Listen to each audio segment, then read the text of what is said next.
Good day, fellow deal makers. Welcome to the Deal Scout. I love this show because all day long we talk with deal makers about deals. The mission and purpose of this show is to put deals and deal makers together, right? So we've interviewed people from SPACs to lemonade stands and kind of everything in between.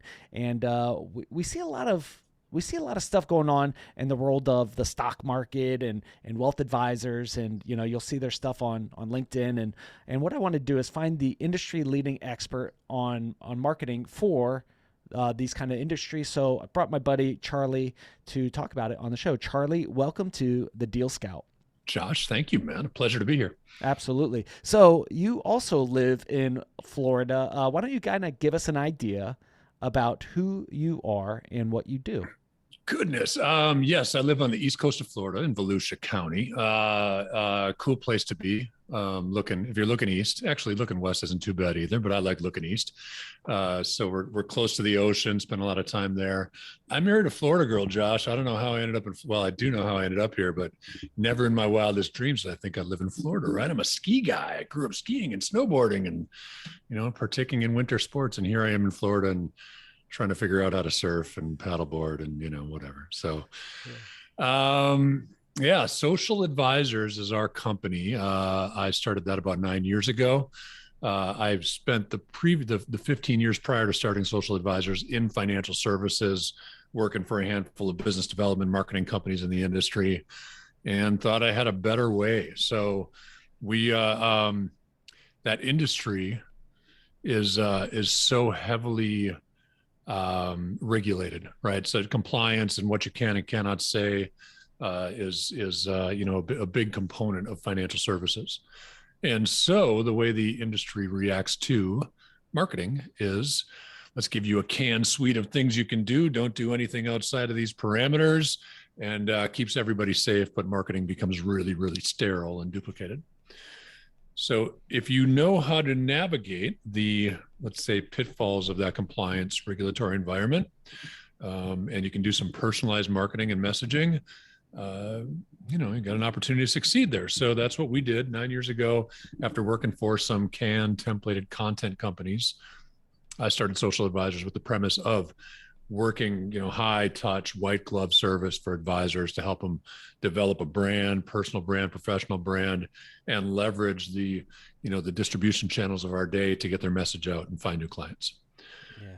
So that might be a little too general, but we'll get into it, I'm sure. Yeah, we're going to dig deep in this. So in a world of highly regulated compliance, right? So we see this in, wealth advisors, we see this in funds, we see this in groups.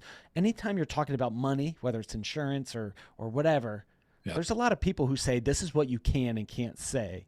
Yep. So what you've experienced is if things are highly regulated, what most people typically do is boxed, canned, safe, but boring, and every other agent in the world is using it. Right. And it doesn't have, good success. Is that what you experienced? Yeah, absolutely. And in fact, it not only does it not have good success nowadays, I think it actually has a negative impact on marketing. So we use the word compliance a lot. The regulatory environment. Let's not kid ourselves, right? Compliance these are risk mitigators, right? These are attorneys and people who are hired to protect the firm. So they have to govern to the lowest common denominator. If you're at a firm that has 1,000 advisors, they've got to govern all 1,000, just like the riskiest person out of those 1,000, right? So it's compliance, and that sounds kind of friendly, but really they're risk mitigators. They want to keep Morgan Stanley out of trouble, or maybe even a small RIA even, right? So you got to play right. I think the stats are that financial advisors are like the second least trusted profession. Really? It shouldn't be that way, but I think behind them is used cars, right? Honestly, that's the bucket they fall into, right? So, and that goes, that if we go back to the days of a stockbroker, where the whole industry was transactional, so they got paid a commission when they made a trade or sold a product. So if you were a person who was managing other people's money but didn't do a very good job managing your own money, and you needed to make your Porsche payment for the month, You could call up the little old ladies in your book that trust you because they don't know otherwise and say, you got to buy this stock, or you got to, you can force those transactions to happen. And you, as the advisor, or at that time stockbroker, get paid on that transaction. Now the industry the industry is mostly fee-based now, right? So instead of getting paid on a transaction, you get paid a fee to manage someone's money. There's biases there. That's certainly a step in the right direction. So it takes a lot of kind of the crooked approach to the greed out of it. The issue with that is, I mean, you might manage, $3 million for a 70-year-old, you're getting paid on $3 million. You talk to that 70-year-old twice a year, just to make sure that everything's going well and you're making good money on that $3 million that you manage. And you might manage $30,000 for a 40-year-old who's going through a divorce, having kids, and you got to talk to this person every week, right? So you've got a 70-year-old who's paying a lot of money for little service, and you got a 40-year-old who's paying little money for a lot of service. So they're not criminal issues anymore. But now with that fee base, it's still a pricing structure that doesn't necessarily work for the advisor in that case. Unless they're talking to the 70-year-old, they love that. Yeah. But when they look at their books and they make, $200 a month off that 40-year-old, and they're on the phone with them every 3 days because they've got a lot going on in their life, that costs the advisor money, right? So anyway, it's an industry, Josh, that largely has had to feel its way through the new distribution channels of communication that you and I leverage every single day: email marketing, social media, content marketing. It's an industry that's been wrought with criminal activity in the past, and now they're trying to handle these new communication methods and how to make that good for the industry and still flexible for the advisor.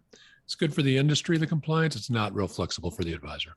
Right. Yeah. So in the way that things have been done in the past, you see kind of like this evolution, because you've been in it for how many years? 23, I guess. 24, 1998. Wow. Damn, Josh. Where does the time fly? I know. Wow. Wow. It's been a while. And when you started it, so social advisors, did you primarily think to start it as a social media management platform, like social advisors, or where does the name originate for you? Yeah, we needed a name. Sometimes I feel like we're pigeonholed by the name today, but it was important back in the day when we started it 9 years ago. It was, I was working for a company called FMG Suite. Got a lot of friends over at FMG Suite, good company.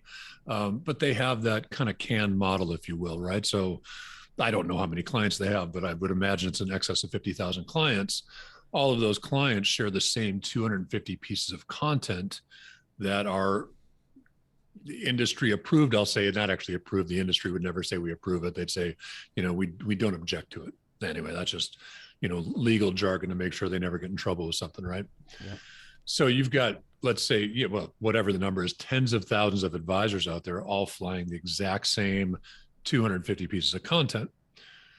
Prior to that, I was with a website company doing websites for large wirehouses, right? But as content marketing evolved and grew, you had companies like FMG Suite that popped up that had an in the box, firm sensitive content solution that then advisors were putting on their website, putting on, especially independent advisors, putting on their website, putting on social, putting in their newsletter. And in 2 years at FMG Suite, of course, the model is great for the FMG, right? The firms get behind it because, again, it mitigates risk, but it's not good for the advisor to look like every other advisor in the country. So when we spun up social advisors, and I say we, my wife and I, it was, we do social media for financial advisors that is highly, highly personal. We get to know you like a member of your team, so we can produce content for you that encapsulates who you are as a professional, who you are personally. Really looking for, we're developing stuff that is about relatability, right? It's not about how big your brain is and how smart you can look when you convey, financial topics, but it's about bringing people to you that are attracted to you because of who you are as a human. It's about relationship, right? Mm-hmm. So, yeah. So it's, the industry's catching up, but we're ahead of the industry, So let's do a side-by-side comparison, right? So sure. you say you say big wirehouse, big box, right? Big box Sure. brands, Sure. the Morgan Stanleys of the world, Raymond James or Merrill, whatever, right? UBS, Raymond James, sure. Yeah. And then you specifically focus on RIAs. What the heck is an RIA versus Morgan Stanley, right? Like, what is Great, that? great question. So there's three levels of, let's call it, independence in the industry. Okay. You've got a Morgan Stanley advisor, Merrill Lynch, UBS, part of Raymond James. Raymond James has an independent arm as well, but Edward Jones. You've got that's a captive employee model advisor house, if you will, big bank, right? Mm-hmm. Those advisors, heavily regulated, captive to Morgan Stanley. That's where you're going to have the tightest compliance, right? You have to do things the Morgan Stanley way. Now, then you've got, Morgan Stanley would be referred to as a broker dealer, mm-hmm. right? Now you've got independent broker dealers, and some of the names, now those are less public facing names, but the largest in the world is LPL Financial. Cetera is a big one. Anyway, there's hundreds of them, but they're independent broker dealers where you've got an independent advisor that might be, Joe Smith Financial, Main Street, USA, but LPL is then their back office. But Joe Smith Financial owns his clients. On the other side, the Morgans, the Merrills, the company owns those clients. The advisor does not. So there's more flexibility in that independent space because you're not representing the big brand. You're representing your smaller brand. And there's some significant brands inside an LPL environment, but typically a smaller, more independent brand. And those two groups are governed by FINRA. And require a Series 7 to run that business. And then you've got RIAs, registered investment advisory firms. They are not governed by FINRA. They are governed by the SEC. They are completely independent. They do not have a broker dealer. Some may, but then we get into subtleties of business. But for the sake of conversation and laying it out there, the RIA is the most independent piece of this industry. So for a company like ours, who is communicating on behalf of others, those are the easiest folks to work with, though we do have a number of advisors that are independent broker-dealer advisors as well. Got it. So you like to focus on, independent and semi-independent, right? So like big broker who manages and controls back office, helps with some compliance, helps with a few things, right? But like the independent person gets to make the decisions of how to manage this person's money. Yeah. And then the RIA, which is complete autonomy. This is how I do it. This is how I charge. This is what products I push, whatever. Is that right? Yes. Now they are still subject to the SEC, right? They still got to play by the rules and they're still regulated, but they regulate themselves. Yeah. Right. As opposed to being regulated through a big brand. So self-regulated. Okay. Yeah. So with those three tiers, right? You have the Morgan Stanleys of the world, like highly compliant employees, right? Like, and then you have the middle, the middle and the bottom. Why did you choose, as a service-based business, as you're growing and scaling and you're doing some amazing stuff? Why did you choose to serve the independents of the world rather than the big box guys? Less friction. It's easier to do the job we have to do. I've had a foot in this industry for a long time, we just identified, right? And so I've served both sides of that fence. So when I got started in the industry, I was with a company, if there's an advisor listening, a company called 50 Below that, is now part of the family of companies at Broadridge, but small company, 12, 13 people, built that to about 350 employees. Some of the technology we were running was that, again, keep in mind, late 90s, early 2000s, type in your zip code, find the advisor near you. Those locator technologies, we originate a lot of that stuff. And then if you were an advisor with one of our firms, when you got located on that locator, you had a little website that hung off that for you as well. Well, templated, data-driven website, right? Pretty rudimentary stuff back in the day. And then, those products have come a long way. When I started to work with FMG Suite, that was really my first exposure to the independent side of the business. I knew it existed, but I didn't know, the differences, the subtleties. Then when I went independent, 2013, of course, first thing you do when you hang your shingle, right, is you call everybody you know. And I called a friend of mine that I knew through relationships in the industry, Kevin. And Kevin worked for a company that had a coaching offering. So I got certified to coach. So I still coach wirehouse advisors. I still coach some Jones advisors and Maryland Morgan, but all of the service offering that we do is all on the independent side. So we're still drawing revenue out of both sides a little bit, but we're growing through the independent side. Coaching's great. Coaching is completely dependent on my time, and I love doing it. But I don't want to do it forever. So I got to build a business outside of coaching. Yeah, copy that. So as we're going through this route, you chose those bottom two tiers, less friction, not bottom tiers. You chose more independence, less friction, gives you the ability to do your job well in marketing, right? So let's just say I'm working with, I worked with a big box a long time ago. I was thinking about getting my licensure and such like that. I worked for Morgan Stanley. They handed back in the day, got a phone book, and I started just cold calling all day. Right? That's right, man. It wasn't a rotary phone, so it wasn't that long ago, but it was still, I still had a phone book and white pages. So comparison, like let's say I work there. How are my, what are my options in terms if I want to go acquire new clients, if I want to put out a marketing piece or this versus an RIA office who, I have my own brokerage essentially. What does that look like? Well, if you're, if you're a Morgan advisor, or I shouldn't just single them out, right? If you're one of those big box, big bank type advisors, right? Yeah. Everything that you say and do to 9 or more people has to go through pre-approval. If you say anything in that content, whether that's an email, a social media post, whatever that is, and every firm's going to be a little different, right? This is just kind of FINRA top level stuff. You've got to archive every bit of communication for 7 years. You've got to be able to recall every bit of communication you have. If you speak of, you can't speak of any products specifically. You can't actually talk about the products you sell. Up until recently, you couldn't use client testimonials or anything along those lines for marketing. Now, some of those rules are changing on the SEC side. Hopefully they trickle into FINRA as well. They're just, it's just a highly restricted environment.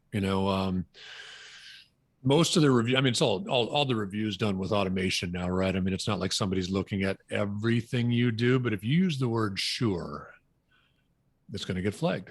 Compliance officer is going to look at it, right? If you put maybe a decimal point in somewhere, it's going to get flagged, right? So the technologies that provide that oversight for those compliance officers have a lexicon of, 250, 300, 400 words that if they pop up in an email or if they pop up in social or wherever they might pop up, that stuff gets flagged, get pulled down, transferred over to an attorney to take a look at before they either axe it or put it back up for you. Wow. So, yeah. So with that, that's one of those things where if you're trying to get new clients and you're on social media or whatever, it's just like, if I do this, I might get in trouble. So I just won't do it. Or I copy and paste their approved marketing materials. Is that right? Yeah. You just gotta be vanilla. Yeah. You just really have to be vanilla in the way that you communicate. The industry wants everybody to look the same. It's easy to govern that way. Copy that. So when someone makes the decision to go, you know what, I'd like to do things a little bit my way, right? Like the entrepreneurs of the world who got into the business because they wanted to make a difference. They wanted to, do things their specific way. I'm not trying to single out everybody, but I'm like people like me. I couldn't work for a big corporation. No, I just couldn't. No, I know you. No, you'd be a terrible employee. You couldn't, dude. So if I was in that world, and if I ever got in that world, I would 1000% be an RIA. Yeah, and I'll tell you, the industry is moving that way, right? So here's a very, very typical scenario, right? You got a young man or woman who gets their finance degree, and through they're altruistic and they're pure of heart, and they really want to help people be successful with money, and anyway, so maybe they came from a difficult place with money in their own family, and anyway, so they come to the industry with this pure notion of helping people. Of course, people are attracted to the industry because it's an affluent industry, right? You can make good money doing what they do. So you get your finance degree, you graduate, you take your job with Merrill Lynch. And then you find out your greatest skill in your day, harking back to what you said about cold calling, right? At that point, your greatest skill is the speed in which you can dial a telephone, right? And then you realize the parameters that you live in, right? Now, I'm going to say some things that, probably that the big banks would get upset if they hear it. There's a term, fiduciary. Most people will know what that means. If you don't know what fiduciary is, it basically means you've got a legal obligation as an advisor to make decisions in the best interest of your client. If it is found that you are making decisions in your own best interest, there are some pretty hefty penalties for that, right? Now, you end up at a big box. Again, I won't use any labels because I don't want to, I certainly don't want a letter from anybody, right? But you end up at a big box and, let's say that big box has a banking arm and you got to send so many people to the bank for lending leads. Even if it's not in the best interest of your client, you still have a quota to make for lending leads. Or, I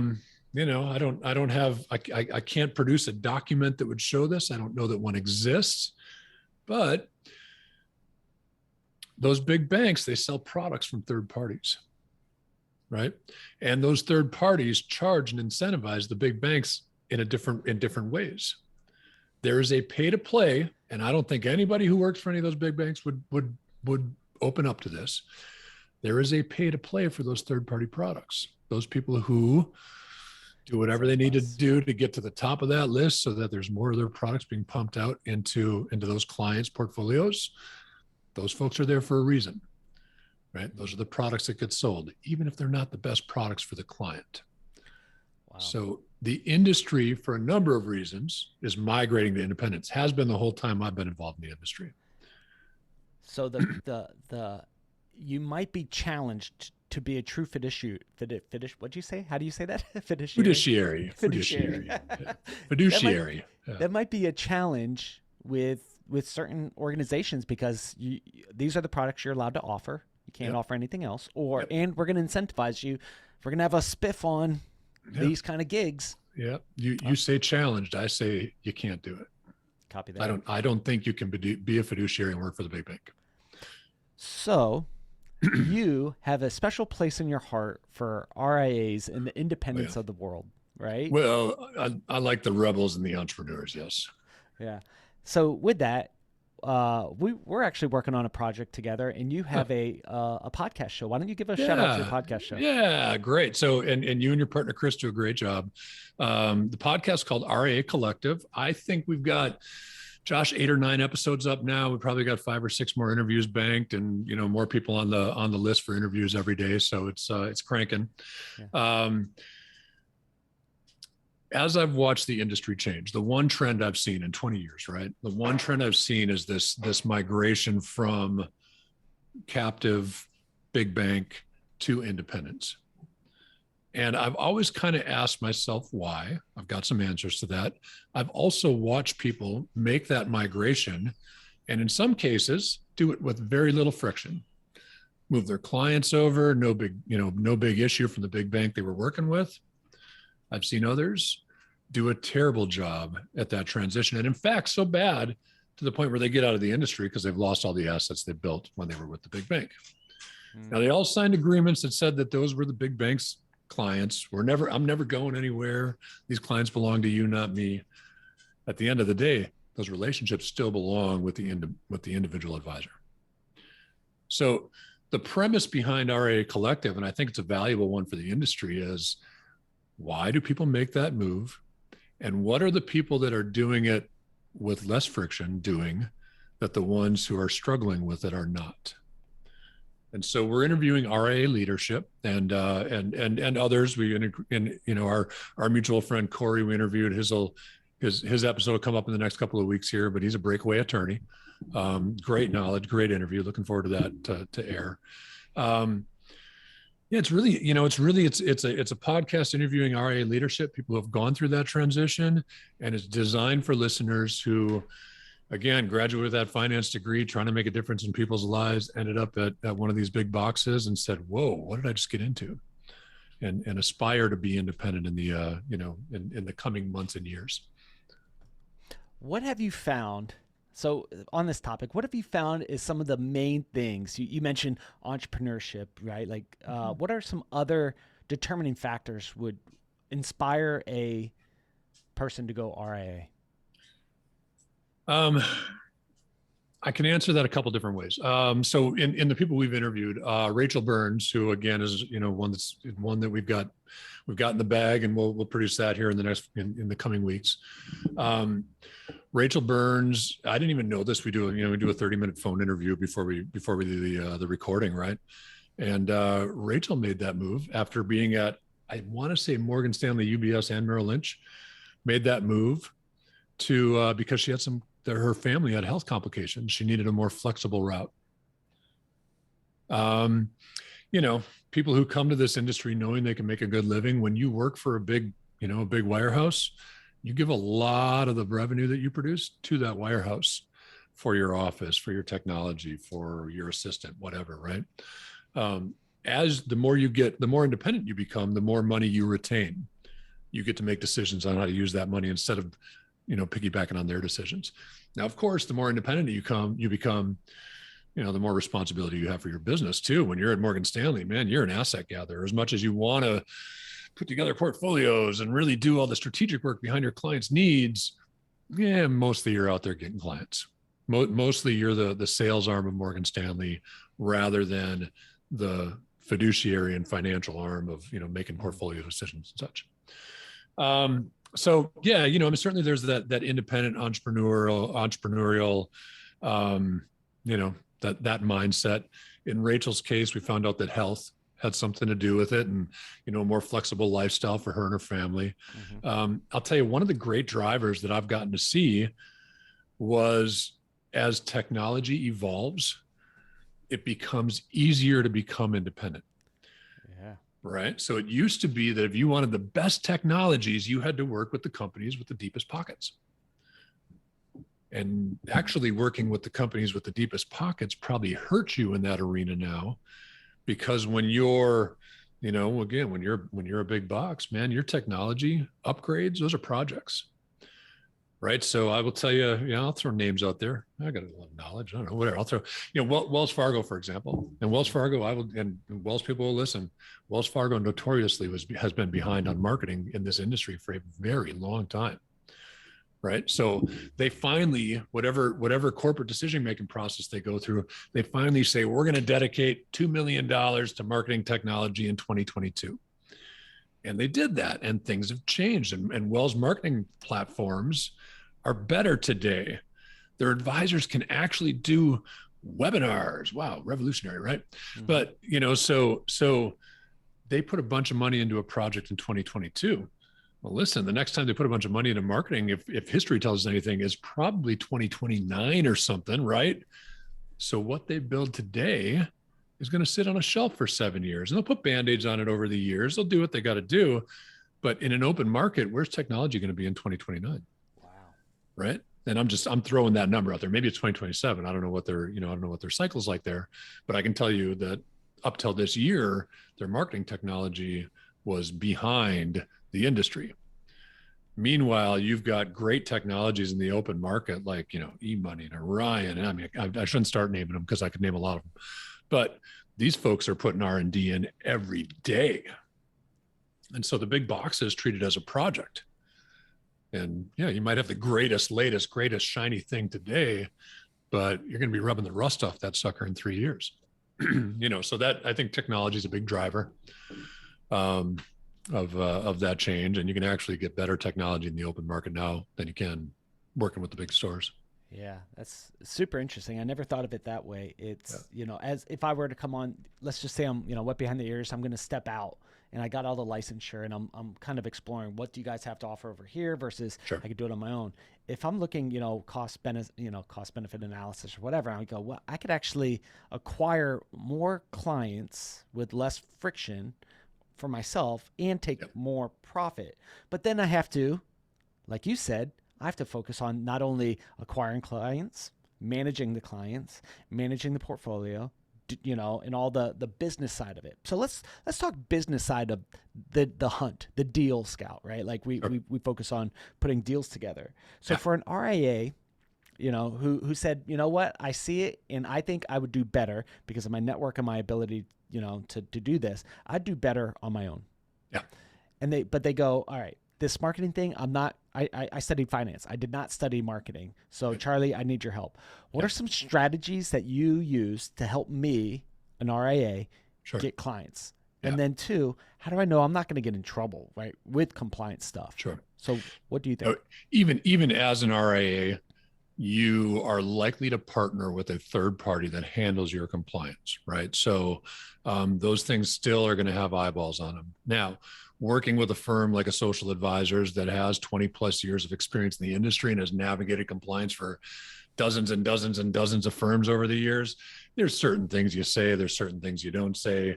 There's, in working with that third party is going to take care of your compliance. They're going to walk you through all of the archiving you need to do. They've got solutions for that. And then probably once a year, they audit all that archiving just to make sure that everything's, going well. So I don't want to make it sound like being an RIA is any more risky than being, an advisor at Merrill, right? Because listen, lots of cowboys at Merrill too, right? So lots of people kind of pushing the envelope on those relationships. I've worked with them over the years. Yeah, you shouldn't be doing that. Well, do it anyway. Okay, well, send me an email that says you approve of it, right? Yeah. The big boxes don't want to hear that, but it goes on, and they know it goes on. So we take each of our clients through a 4-step process, right? As number one, they've absolutely got to know who they want to work with, right? So over the years, I've asked, I don't know, Josh, probably tens of thousands of advisors.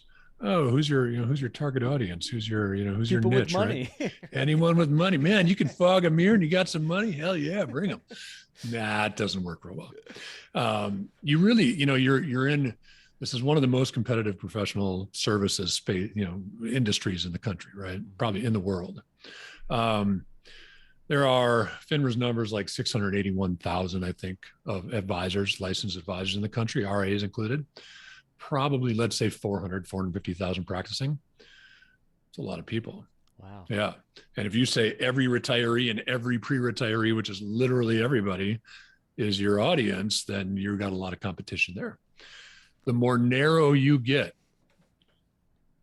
the less competition. The more narrow you get, the more personal your content and your communication becomes too, right? So my good friend Judd works with automotive executives, right? His content speaks to automotive executives. Ford just had a big layoff. His content speaks to that stuff, right? So he's not trying to be something to everybody. He is serving a specific industry with specific needs. Now, no doubt where Judd lives, which is Michigan, there's others in that space, but not everybody. At least you narrow it. So now when you're hosting seminars or doing a webinar or putting out a white paper or, whatever you're doing from a marketing perspective, you're speaking to automotive executives or medical professionals or engineers or, affluent business owners. First step is picking a niche. You got to know who you're talking to. Absent of that, it's hard to market for you. So before you go through the other steps, that's step one, which is so good, right? When you try to market to everyone, you market to no one because you're just ringing a bell. Hopefully someone pays attention. Yep. How do you choose your niche, right? So you're working with Josh. Hey man, I'm new. And you're like, all right, we got to choose a niche. I'm like, I don't even know where to start. Yeah. How do you develop that? We would, if it's somebody that comes to us with a book of business, we want to look at that book of business, right? If you got 50% of your people at a specific company, well, let's just go serve the rest of the people at that company, right? So there's, again, the word friction. Now we're always looking for frictionless, movement forward, right? So if there's an easy and obvious place to be where you can get introductions, you already know their language, right? That's logical. Now, if you say, I hate working with those people, I just have them because they have money, well, then we don't want to go there because we don't want life to be miserable, right? Right. Second, obviously based on the ability to make money is fees on the money you manage. You got to be speaking to a fairly affluent audience, right? There's got to be money there. That's what you do. You manage money. We don't want to manage $5,000. We want to manage $500,000. right? You need a lot of $5,000 clients. I would argue you're not going to make a living that way, but so Yeah. so certainly it's got to be a fairly well organized, fairly affluent arena where it's easy to get in front of people. For our money, we love professional because we do a ton of work on LinkedIn. LinkedIn is as far as meeting new people, filling that funnel full of opportunity, there's nowhere else like LinkedIn. Maybe your parents had a business in your community, and so certainly I'm looking for paths of least resistance, right? Where you can offer some help and you're already recognized. If you like working with engineers, a lot of advisors do not, because they're super detail oriented, which means to me the advisor doesn't like to be questioned. But there's a lot of advisors say, I do not want to work with engineers and I do not want to work with medical professionals. For those reasons, right? Detail-oriented people are they're gonna absolutely unpack that portfolio and question every fee in there and why you made your decisions. Well, if you're a person who's comfortable backing up the decisions you make, great audiences, because a lot of advisors don't want to work with those people. Wow, yeah. Right. So that could be a really good niche because, they might be a great little niche. bit, tougher to work with. So they go for it, right? Yeah. So less people working with them. Yeah. Okay, cool. Yeah. All right. So that's step one is let's choose who do you want to work with, your niche based. It could be based on your past experience, based on your level of influence, based on all sorts, your geographic, right? Yeah. What's step two? Well, and something I'd add to step one, pick something you're interested in, right? So you're going to do this for a long time. Pick something you're going to enjoy doing. Step two, you've got to find those people. You got to get in front of as large an audience as possible. Over the last 9 years, 50 below. Wow. Over the last 9 months, I just reverted back to like something I don't know what happened. I was going to say the number 50,000 and 50 below came up. Over the last 9 years, Josh, Social Advisors has built a database of like 45 or 50,000 email addresses. Cool. Right? Advisors are easy to find. They're easy to get in front of. We will have, the business is going to be successful if for no other reason than the people we talk to every single day, whether that's through a newsletter, a social post, whatever it is. We talk to a ton of people every day. Advisors have to do that too.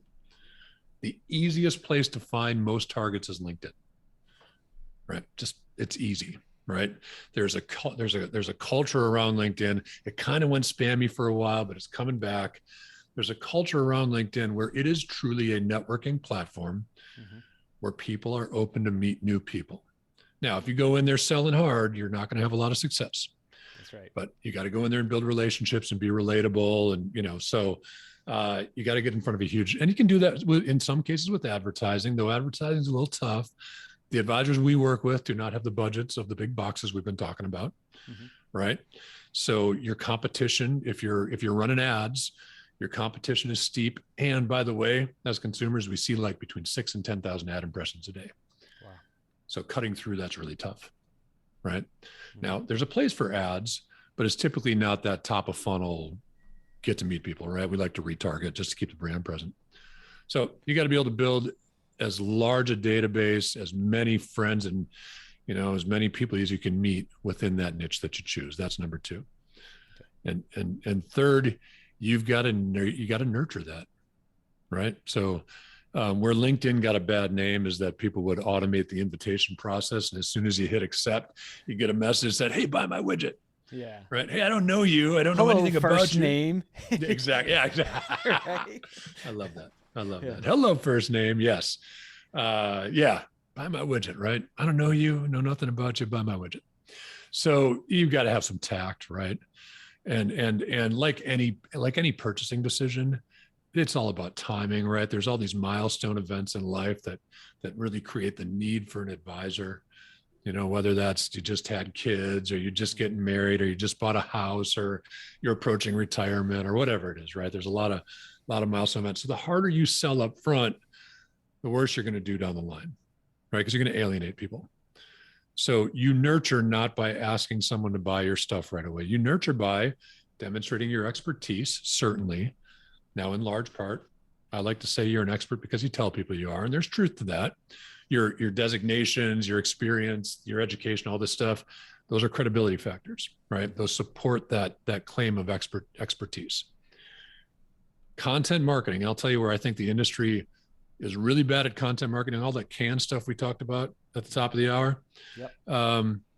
It's all about showing how smart you are. It's all about financial concepts. It's not personal at all. And the industry misses the point of content marketing. Content marketing is not about flexing your big brain, right? It is about being relatable. It's about attracting people to you and you being attracted to people, right? It's about telling stories about yourself personally and professional. It's about letting people into your office culture. Mm-hmm. It's about letting people into your family culture to whatever degree you're comfortable with. You know, it's really about painting a picture that attracts people to you.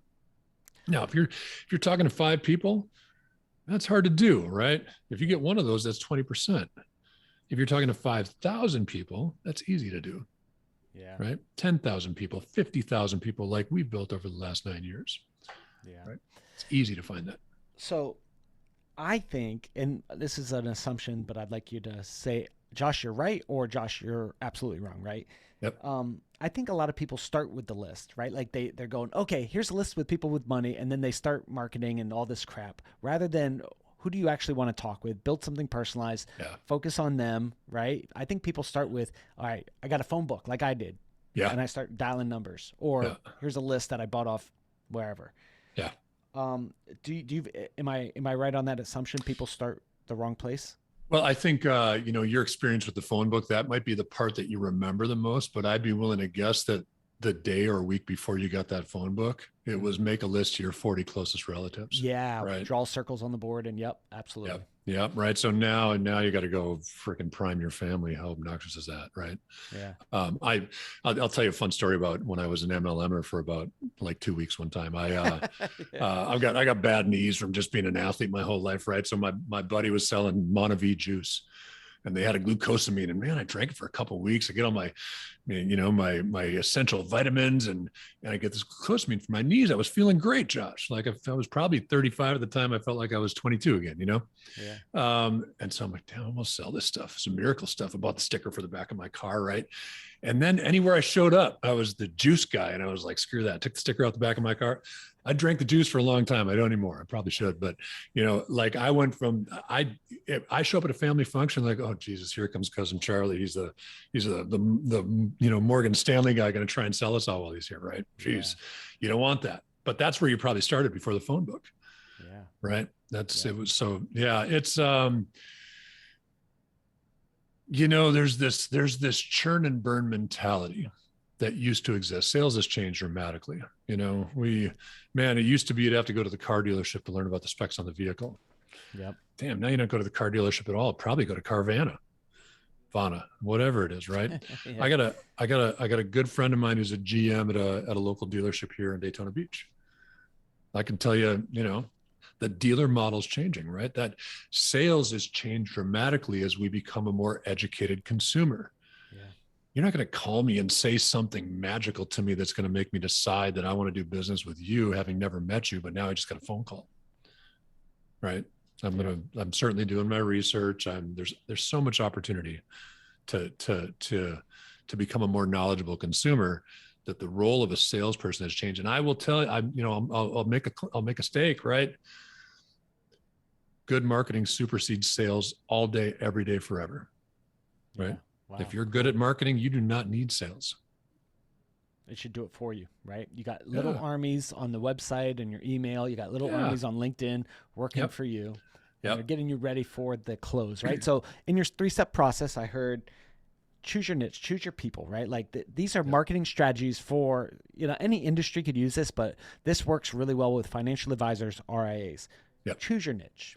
Choose the people you want to work with. 2, let's build the database. Let's start working on that. 3, nurture, educate, start building those credibility factors. What's number 4? Number 4 is you got to be able to measure. Okay. Right. And you can do that in a couple different ways. A really simple way to measure. You're talking, when we run strategies, we're usually adding about 10 people in that niche every single day to an advisor's database. Through different strategies. And LinkedIn's a piece of that, right? But every day you're getting 7 to 10 new people. That's 250 people at the end of a month. How do you know of those 250? And maybe there's 4 people in there that the timing is right? It's resonating. Yeah. You can do that in a couple different ways. The easiest way to do that is host a monthly webinar. Yeah. Right. That's and using LinkedIn events, it's super easy to market those webinars. As your email database grows, your webinar attendance rate is going to grow. But if you do a webinar every month, and maybe you rotate the same 4 webinars, doesn't have to, you don't have to invent something. And I'm less, certainly the education that comes from that webinar is great. As a marketer and a business developer, I'm less interested in your topic and I'm more interested in who was there. Those people are raising their hand. Those people are like, I need this information. I'm at your webinar. I'll tell you a story about my buddy Steven. I have a call with Steven in an hour here. So I'm a good friend of mine, right? I like Steven's a client of ours, but a guy we've worked with for a long time, and lots of rapport there. I talked to Steven. He hit me up on a Friday morning, Josh, and he said, hey, I got a webinar coming up at noon or 12:30 or whatever. First thing, he said, hey, give me a little coaching on that. And we had a scheduled call that afternoon. And Steven, coach me through this. How do I do this? First thing I said is don't do it on a Friday. Too late now. Do it. Right. So we went through some, just some basics on producing a webinar and, and make an offer at the end. So you got people to stick around, listen to the whole story, And then I talked to him in the afternoon. I said, Steven, how'd the webinar go? And he was pissed. Dude, he had 3 people there. Right. It's the first webinar he'd ever done. He had like 12 people sign up. He had 3 people there. By Wednesday that following week, one of those 3 was a client. So those 3 people are the 3 people that at that stage of his process needed something, right? That's why they were there. And because he's diligent and a good professional and relates well with people, one of those 3 were a client 3 days later. So he was upset about the attendance. But when that person became a client, he was ecstatic. Dude, you get 12 there, 25 there, and this stuff grows on itself, right? Yeah. That webinar becomes your measuring tool. Okay. Now, there is a more sophisticated way to approach measuring, which is a better way. And that's through good CRMs, right? So CRM is the most important technology you use in marketing, bar none. I would argue it's the most important technology you use in your business, not just marketing.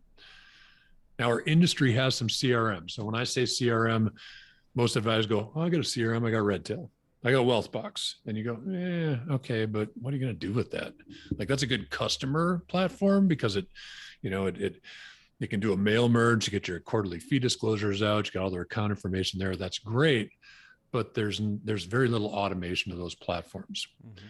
We resell a platform called SharpSpring, and we love SharpSpring. We kicked tires on a lot of technology before we settled on this one, but there's plenty of other good CRMs out there. The most important thing for me is twofold. Lead scoring, the ability for, if we're adding, 7 to 10, 250 people a month to that platform, you got to be able to lead score. I'll get into that in a second. And also revenue prediction. So if we hook up LinkedIn to a CRM and we're funneling 250 people off of LinkedIn and advertising into that CRM every month. When you code your website, you load all your social content through the right platform. Your key YouTube videos are loaded there. Your, any marketing, any marketing collateral that you use. When they hit your website, they get 3 points. They watch that video, they get 5 more points. They open your next email, they get a few points. They click that link, they get 3 points. They do this, they do that. The points, if you're adding 250 people a month, the points are going to tell you which 10% of those, let's say, which 25, which 1%, which 3 of them are interacting with your communication consistently. Mm-hmm. Then leveraging automation, if they hit 150 points or whatever arbitrary number we put into the system, now we start to get call to action in front of them, right? We don't want to be salesy. We don't want to ask for an appointment every time you send an email. We only want to ask for that when we know that they're vibing with our brand and what we have to say. So now you put call to action in front of them. All this is done automatically. And at the end of it, they show up on your calendar. And if they don't show up on the calendar, but they reach those point system, you get a notification to reach out only when they haven't, self-scheduled. So we know they're all their stuff. Yeah. You help set this up for other RIAs and groups like that. So you might have a small office, 1, 2, 10 people, whatever. Yep. These kind of things could be running automatically.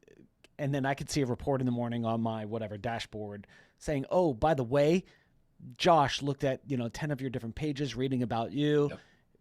So, hey, you might want to give Josh a call. Yeah. He might, yeah. he might be worth the, buy him something nice, send him a pen or whatever. Who knows, right? Yeah. Set it up so you get a task on your calendar. Josh reached 100 points.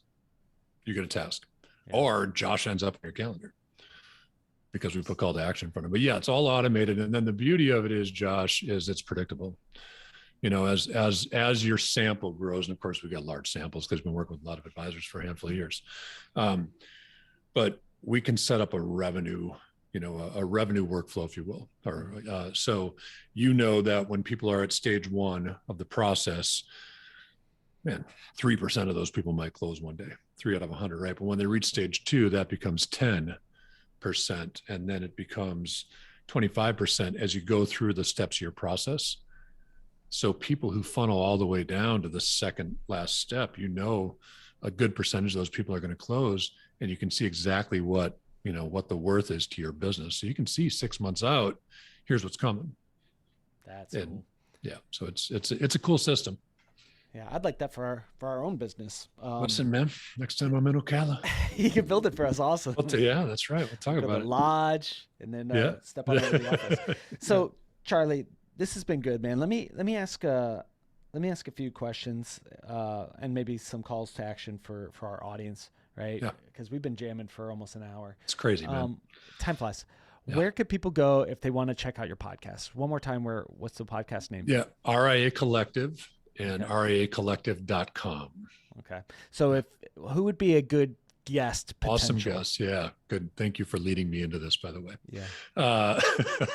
You're welcome. So we really want to interview leadership at RIAs who have come from that broker dealer model, that wirehouse model, right? People who have made that transition.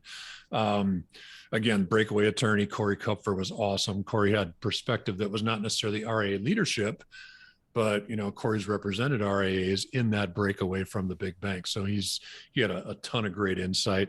We're really looking to tap into those types of experiences to figure out, if you had a lot of friction in your transition, why was that? What would you do differently? What advice would you give to a young audience that's thinking, gosh, I landed in the wrong spot, right? I ended up at a big bank and I really need to be, have the independence and freedom to serve my clients the best I can.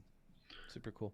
And then if someone, there's a financial advisor out there who needs some help with their marketing and, building out their funnel, but building out their marketing machine, automation, getting that lead scoring, helping to provide better insights and projections, like where could people go to connect with you and do a deal that way? Yeah. So the website's social-advisors.com. And then I think I'm the only Charlie Van Derven on the planet. Cool. So I'm a super easy guy to find. If you Google me or hop on LinkedIn, I'm pretty constantly on LinkedIn. So cool. Yeah. Charlie, during this interview, there's probably a question that I should have asked you that I screwed up and did not ask you. What question is that? Gosh. How long does it take to work? How long does it take to work this kind of system? That's a good question, right? So thanks, man. and that is, it's not overnight. Right. Like I said, we've been working it for 9 years. So now we've got very predictable results. I know if we do X, Y, Z, this is what will be the outcome of that. Right.